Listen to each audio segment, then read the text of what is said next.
My name is Aparna Bamzai, and I'm the University Assistant Director of the South Central Climate Science Center.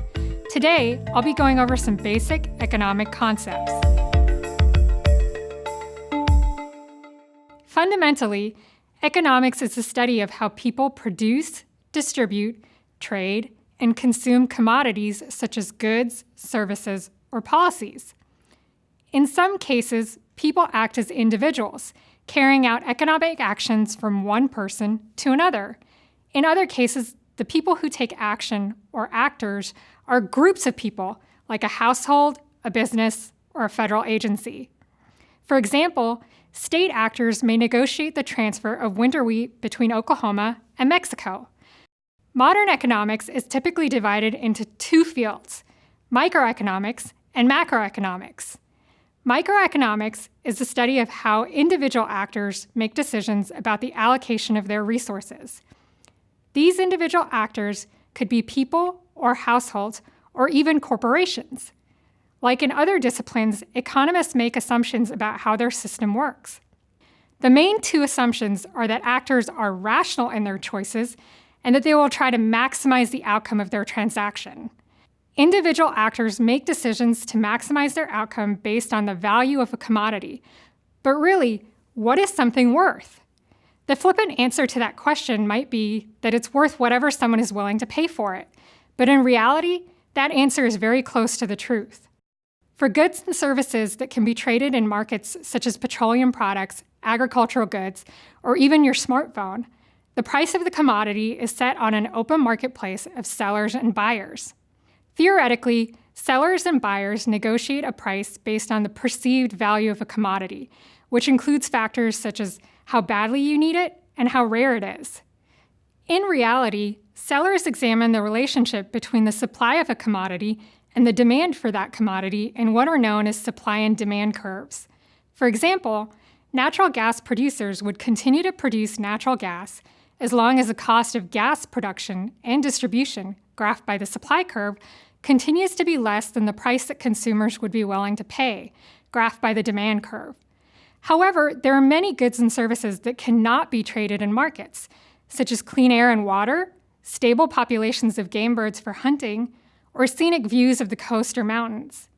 In these cases, valuation is more difficult and even sometimes impossible to measure. Economists try to estimate the value of these goods and services in various ways, like a person's willingness to pay for their associated benefits. They then translate these valuations into units of currency for direct comparison with market values of commodities. The second field of economics is macroeconomics, or the study of the economy in aggregate. Often, macroeconomists look at the response of an entire country's economy to actions in different sectors, like agriculture or entertainment, by studying large-scale indicators such as output, unemployment, and inflation. You may have heard the acronym GDP used in the news or other media.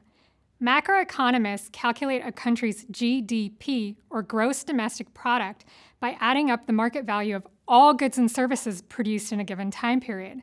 The GDP can then provide a broad indicator of the economic performance of the country and provide a basis for making comparisons from one country to the next, or for that country over time. While microeconomists study how individual actors determine specific market prices, macroeconomists try to understand how the economy as a whole functions. For example, microeconomists examine the changes over time in the price of electricity generated by wind power, while macroeconomists examine whether the portfolio of renewables is growing in the U.S. energy sector. Economics often intersects with the creation of policy when actors want to get the biggest bang for their buck.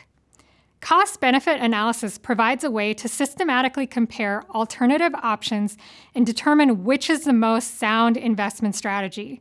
First, decision makers must generate a list of all the possible options that are available to them. Then, they must try to model all of the costs and benefits that they will incur as a result of each policy over time using a common currency. Finally, they calculate the net present value of each option by aggregating all of the resulting costs and benefits together.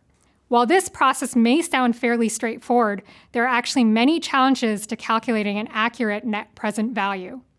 For example, what if I offered you a choice between a policy that gives you $1 today versus $1,000 in a year? Most people would select the $1,000 in a year. But what if I offered you a policy that gave you $1 today versus $10 in a year? The answer becomes murkier since you could invest that $1 now in a way that would give you a greater overall benefit. The process of discounting estimates the present value of something that would be gained in the future. To account for future costs and benefits in a cost-benefit analysis, economists apply a discount rate. However, choosing an appropriate discount rate is extremely important.